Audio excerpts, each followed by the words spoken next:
Good evening, Varun.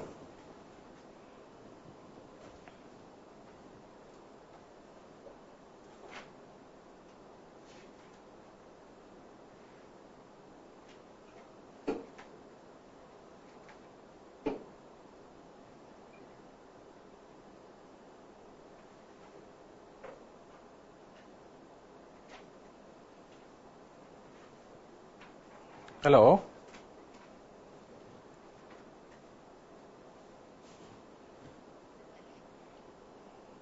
What happened?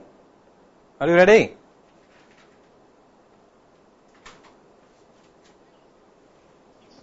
Yeah. Are you able to hear now?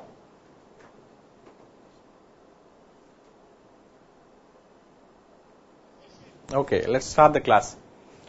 So far we have seen about the concave mirrors, isn't it? Concave mirrors and the image formation for concave mirrors for the different position of the objects. And also we have seen about the uses of concave mirrors. Now in this session we are going to learn about image formed by convex mirror. Image formed by convex mirror. You know that convex mirrors you would have seen in most of the buses. You would have seen inside the bus near the driver seat they usually have this convex mirror, so that the driver can easily see the passengers who are sitting behind him. So for that purpose it will be useful, isn't it? So now let us see for the image formed by convex mirror how to find out. We consider only two positions of the objects. Only two positions of the object for studying the image formed by convex mirror. What are the two positions? There could be only possible positions are, first one is the object when it is at infinite distance, right? When the object is at infinite distance. And the second position obviously finite distance, when the object is at a finite distance from the mirror. These are the only possible cases, infinite distance and the finite distance from the mirror. Okay, only these are the two positions for which we can study the image formation, right? Now let us see the first one. At infinite distance, if the object is kept at infinite distance, right, what is the image formation? Let us see. Now here you can see that this is the image which is kept at infinite distance, right? When it is infinite distance, usually we take only parallel rays. Okay, when the rays are coming from an infinite distance, they usually are considered as parallel lines, which is parallel to the principal axis, right? So when they are falling parallel on this convex mirror, we know that usually what is the procedure when the rays are parallel to the principal axis. For concave mirror, they usually converge at the principal focus. But for convex mirror, what is the procedure? They appear to diverge.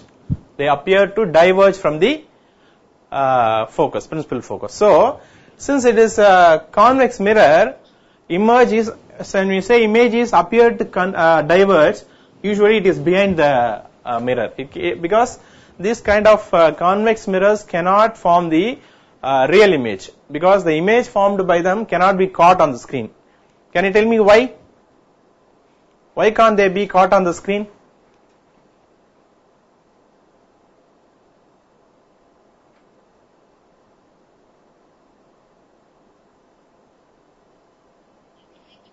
No, why can't they be caught on the screen?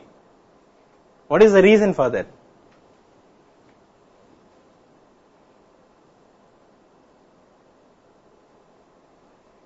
To get the image on the screen, to get the image on the screen, what is the condition actually?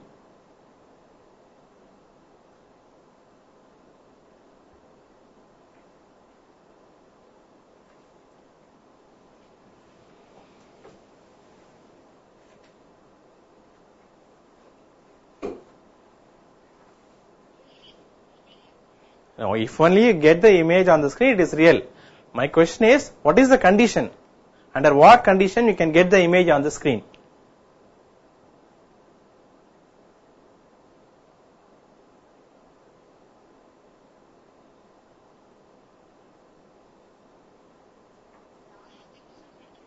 No, I'll tell you.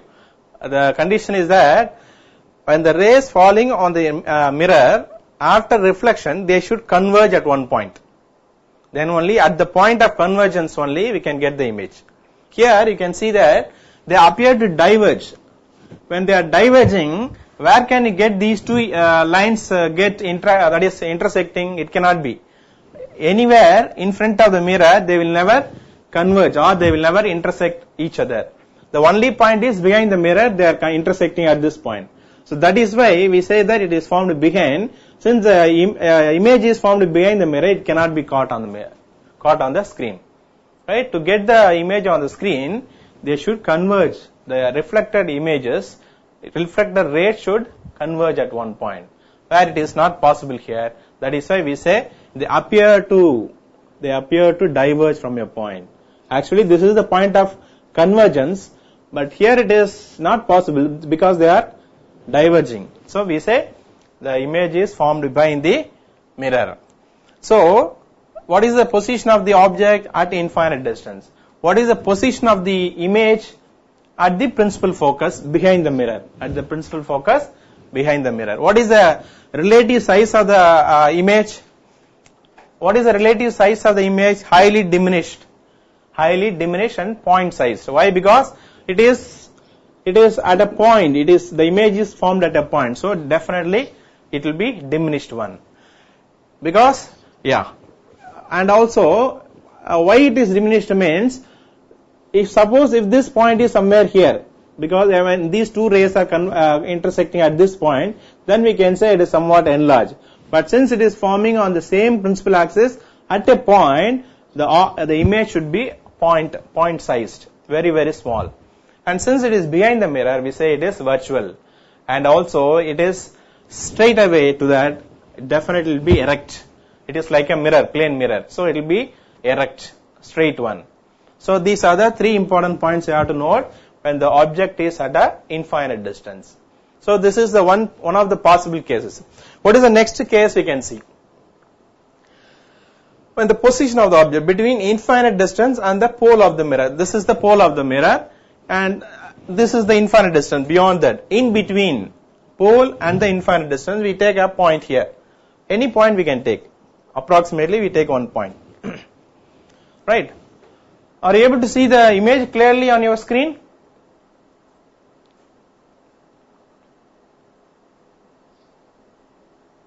Is it clear on your screen?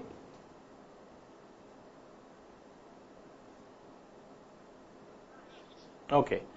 Now you can see this is the position of the object in between the pole of the mirror and the infinite distance. Right? Now, when you take these rays, what happens? The image is formed between the focus P and the F. That is between the focus. Which is the focus here? Actually, this is the focus and this is the pole. In between the pole and the focus, the image is formed. Right? Pole is at the center of the mirror and principal focus is here. So the image is formed in between. And since you can see that the size of the image can be you can see that the intersection of these two lines. Okay, these two lines, since it is very small, we can say it is diminished. When compared to the object size, it is diminished. And as it is behind the mirror, we say it is virtual and it is also erect one, straight one. This A1, B1 is the image. Now, how to locate this position of the image? By drawing the rays. How to draw the rays? You see, you are taking a parallel line first, parallel ray. When a parallel ray is taken, usually we know that it will be converging or it will be converging at the principal focus if it is concave. Since it is convex, behind the mirror they appear to diverge from the principal. This is one line we have taken. Okay. Right. The second one, a ray which is directed towards the center of curvature. This is the second ray we have taken. Right? If we take this second ray, what happen? It will be tracing the same path actually. Right? So it is tracing the same path. right? Now from here, when you just extend this line, right, and this line is here, and this line is here. One line we have taken which is directed towards the principal focus. Another line is retracing the same path, and the intersection of these two lines is only the size of the image, right? Do you understand that? This line is to show that the center of curvature. This line is not a ray which we have taken. This is only a representation. We are taking only two rays which is parallel to the principal axis and which one is directed towards the center of curvature. These two lines only we have taken, and these two lines are intersecting at this point, and this point is the location of the image formation. So by this way, by comparing the size, we can say whether it is diminished, and since it is behind, it is virtual and erect. Right? So these are the only two possible positions for the image formation by a convex mirror. Right? Okay. There is an activity, a small activity which is useful for you to understand the property of a convex and a concave mirror. Convex and a concave mirror. Now observe the image of a distant object. Distant object means, like as we have discussed already, if you open the lab in the school, you can locate a tree which is at a far distance, right? Now taking that tree and try to locate the image by using a concave mirror. You can just use the concave mirror and see the object, see the image like a mirror. No, you can see the mirror and see the object. What is the size? Whether you are able to see the full length of the image, and you have to repeat this with the same position of the object using a convex mirror.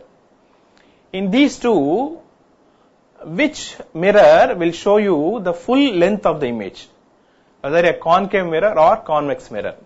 This is the question. Can you now can you tell me which will be the correct answer? Whether concave mirror will give you the full length of the image, or convex mirror will give you the full length of the image? Can you guess and tell me?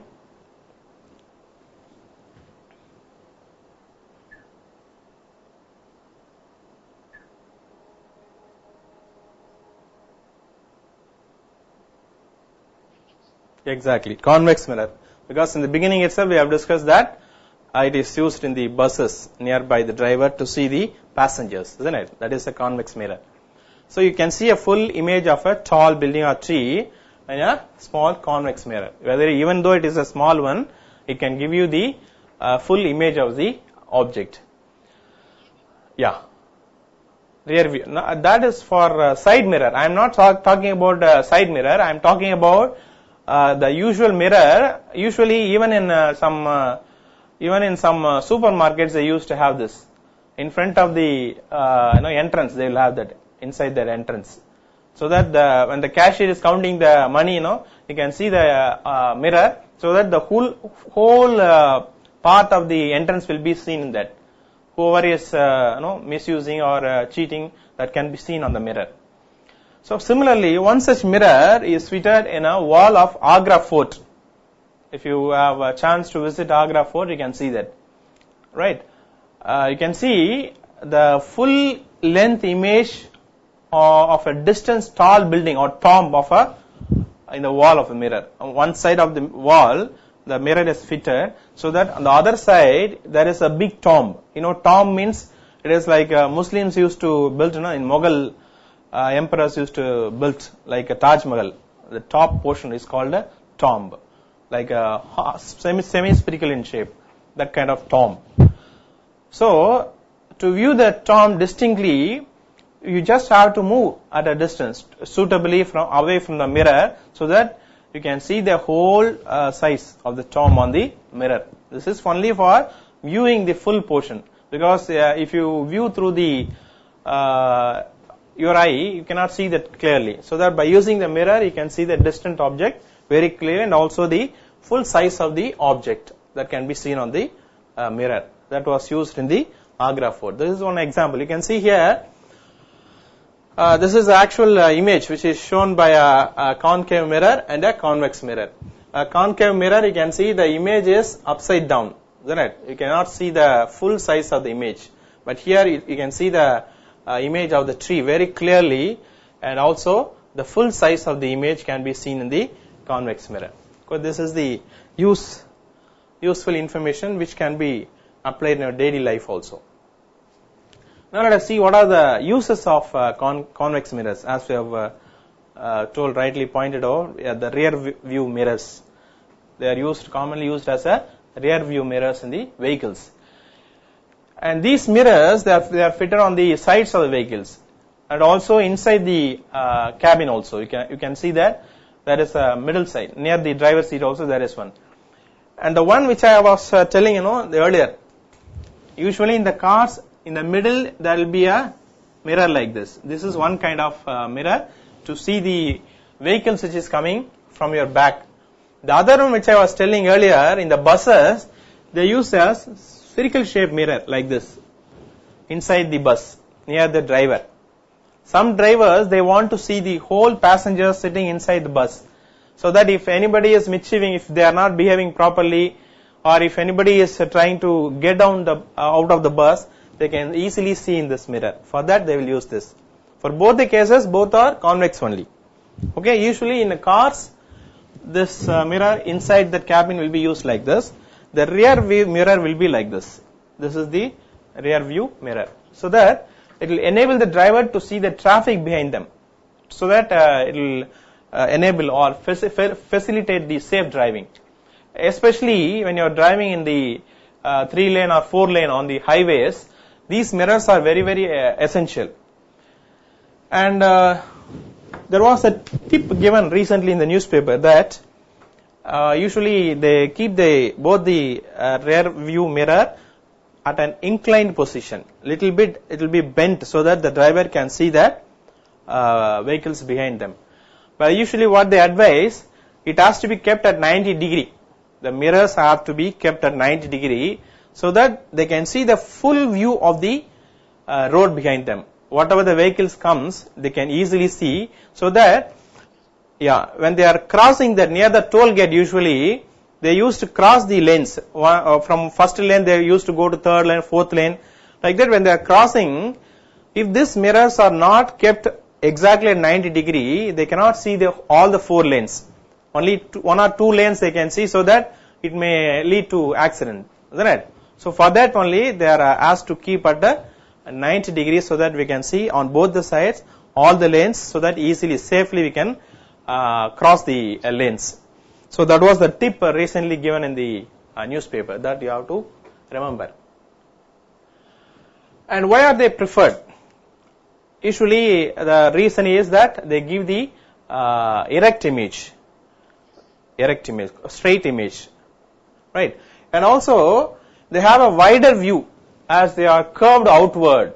As they are curved outward, they are giving the wider view. As you can see here, the image which is given by these mirrors, very clearly all the space which is behind the driver can be seen.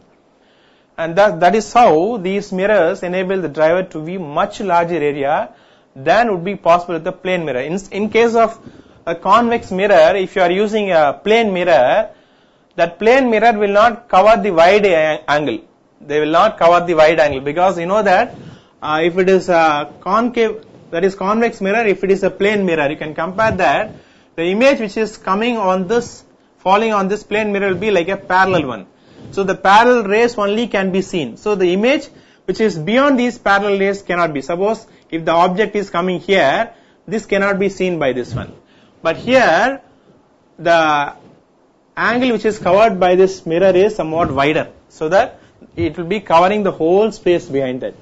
That is how these kind of convex mirrors are preferred for rear view mirrors. Now let us see some of the important aspects for calculating the focal length or the radius of curvature or the different technical terms which we use. Isn't it? For this, we have to understand the sign conventions. These sign conventions are nothing but the procedure which we have to follow while measuring the distances, different distances related to the spherical mirrors. These are called Cartesian sign conventions. Why is it called as Cartesian sign conventions? Because there was a philosopher, scientist, mathematician called René Descartes. René Descartes. He was only the person who has designed and suggested these kind of sign conventions. That is why it is named after this, and it is called Cartesian sign conventions. The famous word which you have to remember, which is given by this great mathematician René Descartes, is the one, I think, therefore I am. Such a nice word you have to remember. What is that? I think, therefore I am. Can you tell me what is the meaning behind that? I think, therefore I am. I am. Since it is about mirror, I am writing the same thing. See? Just read that.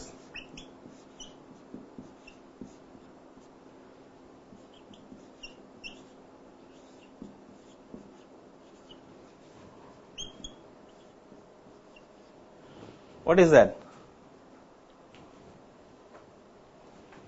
I think, therefore I am. This is the lateral inversion, mirror image of this word.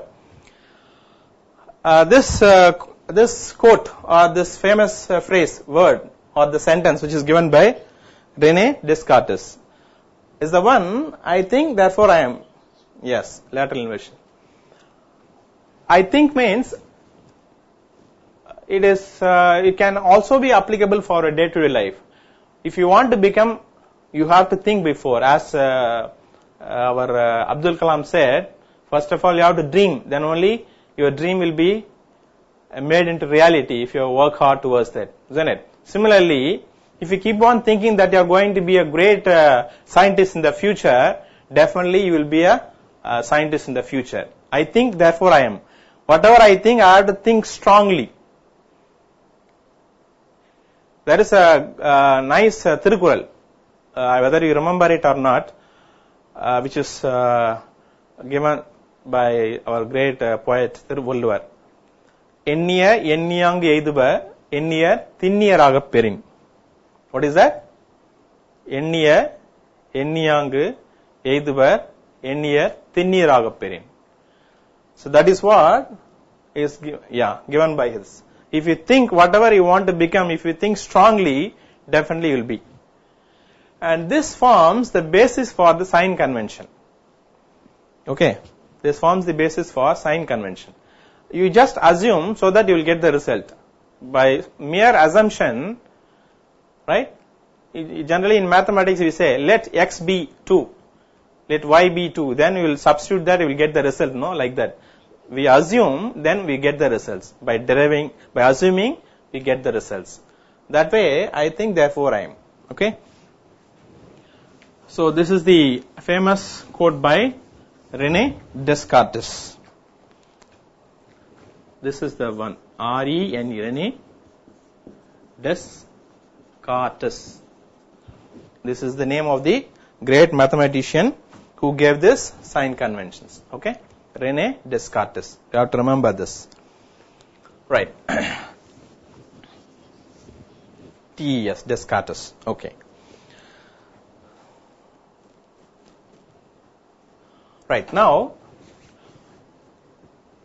as I said, while dealing with the reflection of light by spherical mirrors, we are going to follow the set of sign convention. Convention is, the word itself reveals that. Convention is nothing but practice. By convention, we say conventional methods of sources of energy, conventional sources of energy, we say. Convention is nothing but in practice. Okay. Similarly, a set of sign conventions, nothing but we take this as our practice, so that when you get this into practice, so that the result will be obtained very easily. So everybody start using the same kind of sign conventions.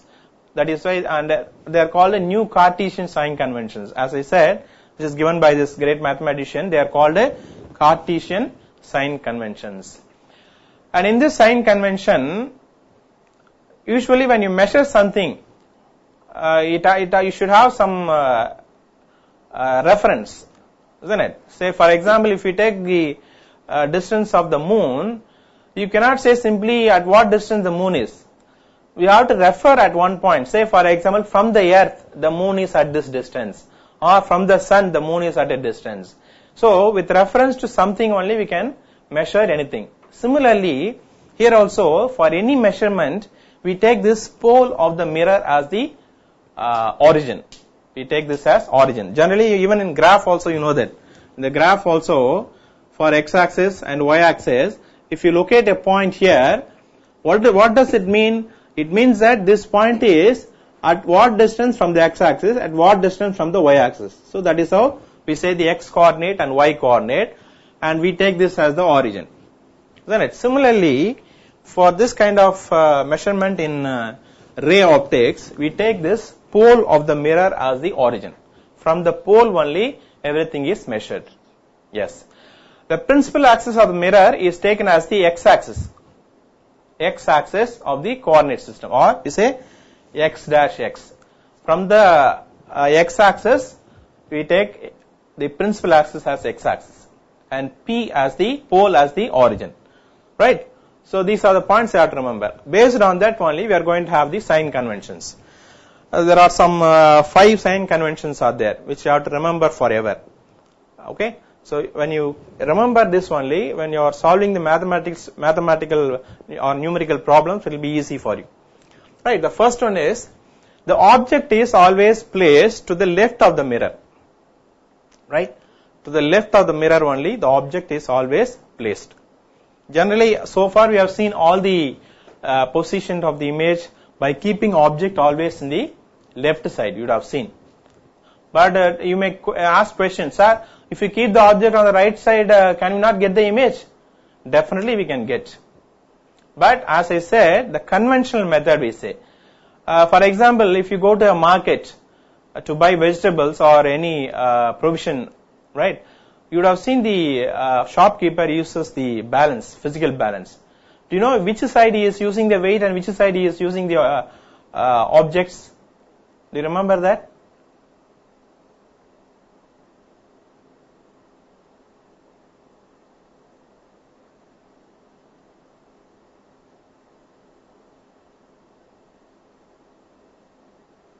Yeah? Left side weight, right side? You have to be very strong in your answer. Whether it is left or right, you take it, sir, no problem, you should not say.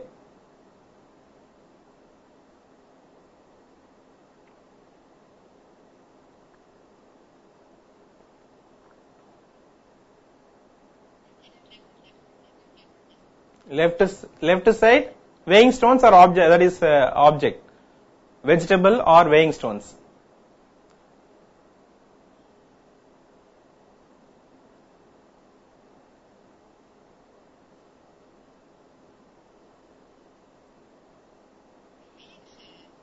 Okay, weighing stone in the left side. But if you go to a lab, there is a physical balance. Have you ever seen a physical balance inside a lab?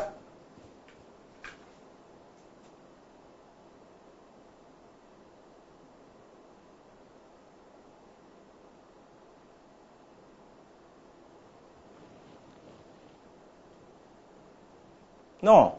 Okay, or you would have seen a pawnbroker. A pawnbroker who is measuring the weight of gold jewels, right? There he is using a small balance. You would have seen that.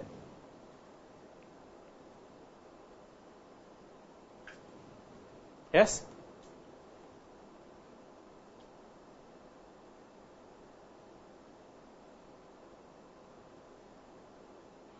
But in that pawnbroker, the scale which is used by them, that is also called a physical balance.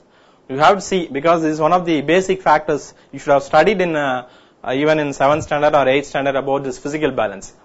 This physical balance is used for measuring the mass of an object. Mass of an object. For that balance, the shopkeeper, the pawnbroker used to keep the weight, that is the object, in the left side, not the weighing stone in the left side. The weighing stones will be kept in the right side pan. It will be kept in the right side pan. Have you seen that? In the two pans for pawnbrokers, the jewels will be kept here, the weighing stones will be kept here. Do you know why? Can you tell me why? Then you just go and see, because you would have seen in your area, locality, there are many pawnbrokers. You cannot see on the earth a place where there are no pawnbrokers. They are minting money like anything, isn't it? So you have to go and see and just ask them to show the balance, or go to the physics lab and see the physical balance. In that physical balance, they usually keep the weight in the right side and the object in the left side, because here we are going to measure the weight of the mass of the object. Because the object is a fixed one, we have to keep on changing the weighing stones. For that, it will be convenient if you keep the weighing stone the right hand side, so that you can frequently move and remove different weighing stones. For that only, in physical balance, the weighing stones are kept in the right side. But in the shopkeeper, they have got they are going to change the objects. That is, the object is not a fixed one. Some people may ask half kg, some people may ask 1 kg. Object will be different, isn't it? But the weighing stones will be different. For that, the object will be kept in the right side, the weighing stones will be kept in the left hand side, in the shops, for finding out the equivalent weight of the objects, right? And because it is only by practice, that is what I said, conventional method. Similarly, here when it comes to mirror, the object is always placed to the left side of the mirror, because it is only by convention we can keep that, and just by keeping your hand you can just keep on moving the object at different positions.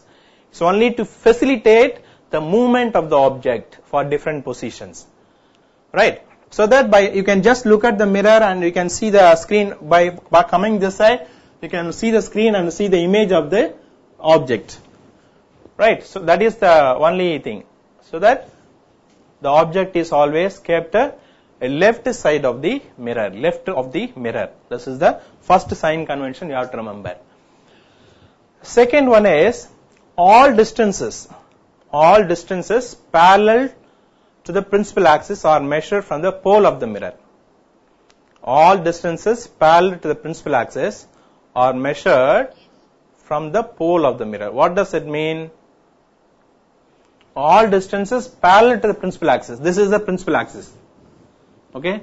So all distances, whether it is this distance or this distance, okay, they are actually measured from the pole. Suppose if this is the principal axis, we say this is the pole, we measure the distance towards the right side as positive and towards left side as negative.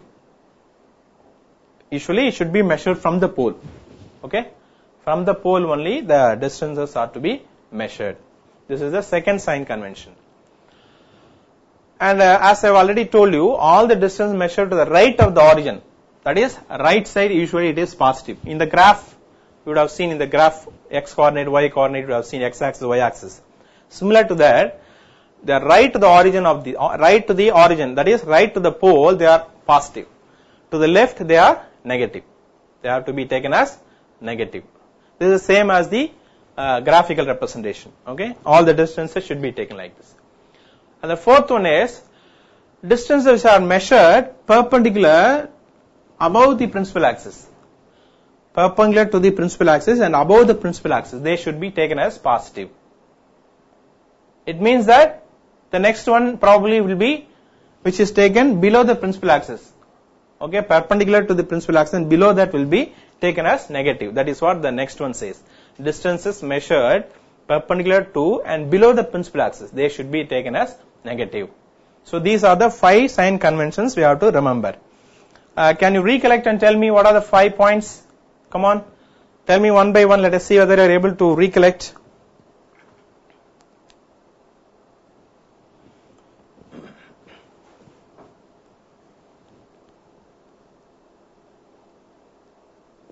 Yes, one by one.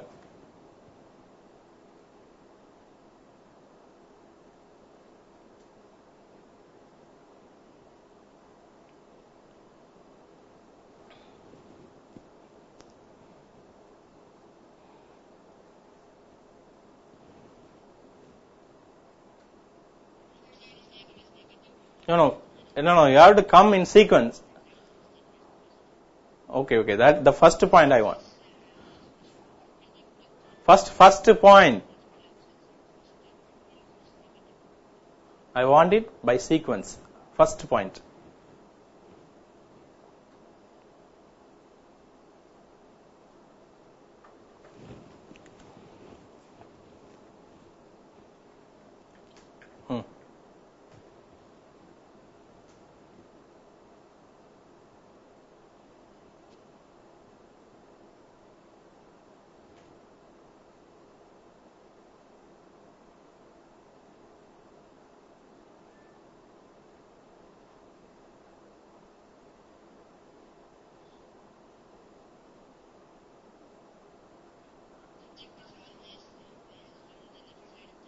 Exactly. So that what does it mean? If it is placed in the left side, the light rays which is coming from the object, okay, will always come from the left hand side. Okay, light rays are coming from left hand side. That is what it means. What is the second point? Second point.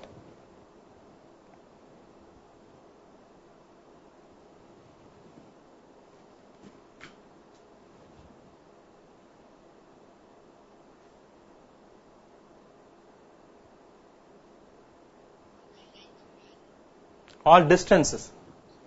All distance, not lines. Yes, all distances from the principal axis are measured from the pole. Okay. So, in which way you can remember, this is the first point, object on left side, this is first point. Okay. Pole, say this is the second point. Okay. What is the third point? What is third point? This is third point. Okay. This is the third point. Positive, this is negative. This is third point. Okay. And this is fourth point. And this is fifth point. That's all. This way you can easily remember. Yes. Distance towards the left of the mirror. Towards the left of the mirror you have to say. Okay. Towards the left of the mirror. And the right of the mirror is taken as positive. And similarly, next one, last point. Distances measured perpendicular to and above the principal axis. Distances perpendicular to and above. Yeah, we will work out in the next class. Because without knowing this basics, right, we cannot apply that. We cannot solve that. Right, straight away if I go to problems, it will be confusing. So we will learn it one by one, then we will just solve all the problems. As we have done in the previous lessons, we will solve all the problems. Apart from textbook problems, we will solve some more problems also. That will be helpful and systematic. Okay, now we have understood all the 5 sign conventions. Yeah.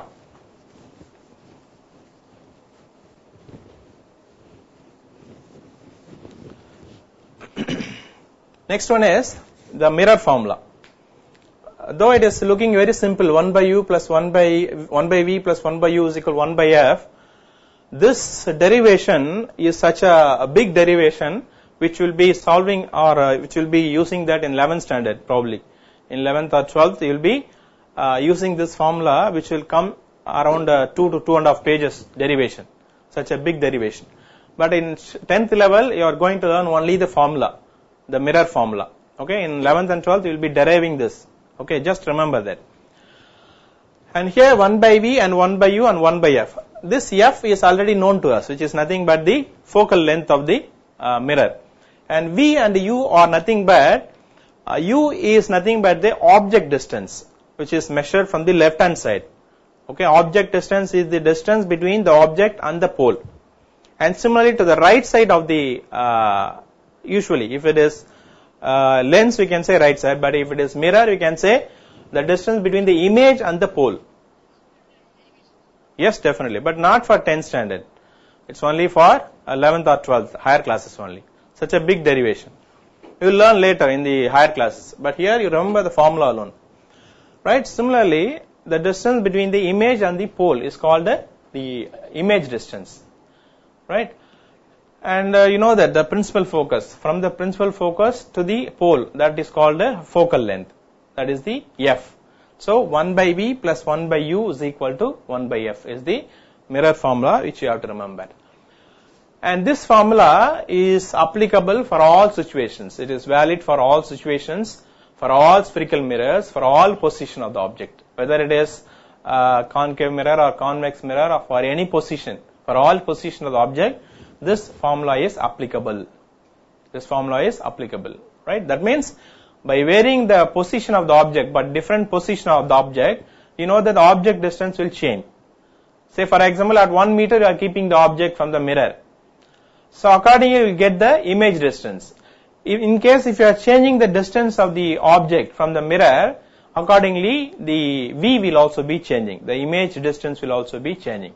So by this way, if you substitute the values for this, it is true for all positions of the objects. Right?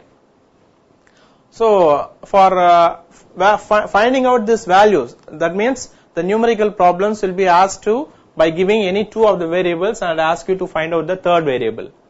For finding out such variables, you have to follow the sign conventions, Cartesian sign conventions for finding or solving the numerical problems. Okay. As we have discussed already, positive or negative, left hand side, right hand side, above the principal axis, below the principal axis. In all such cases, you have to follow whether it is negative or positive. For applying that, you should be thorough with the Cartesian sign conventions. Then only you can easily solve the numerical problems. The next one is the magnification. Magnification, usually we know that magnify means make it bigger, right? Make it bigger. That is, the magnification is nothing but the image is, the object size is the real one. The image can be made many times bigger. That is nothing but called a magnification. The magnification which is produced by these kind of spherical mirrors, whether it is concave or convex, gives the relative extent to or the proportion to which the image of an object is magnified with respect to the size of the object. Whatever the size of the object, with that what proportion the image can be magnified. That is nothing but called a magnification. Right? So that means we are comparing the size of the object and comparing the size of the image. Yeah, with this we will complete. Okay, with this point we will conclude. Right? So what we compare? We are comparing the height of the image and the height of the object. Okay, relatively we are comparing the size of the image and the object. Okay, and this magnification is represented by the letter M. M stands for magnification here. Okay, so how to get the formula actually? This is the formula actually. So formula magnification is given by height of the image by height of the object.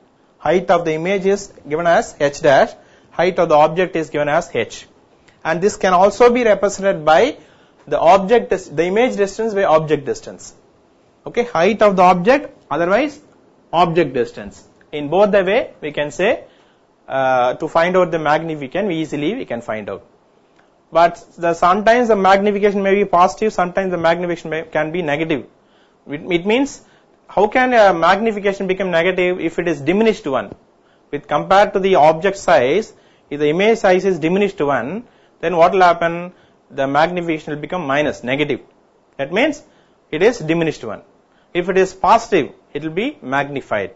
So by using this, the image distance and the object distance, we can easily find out the magnification. Okay, with this we will conclude today. The remaining will continue in the next class, and prepare well for the test. Thank you.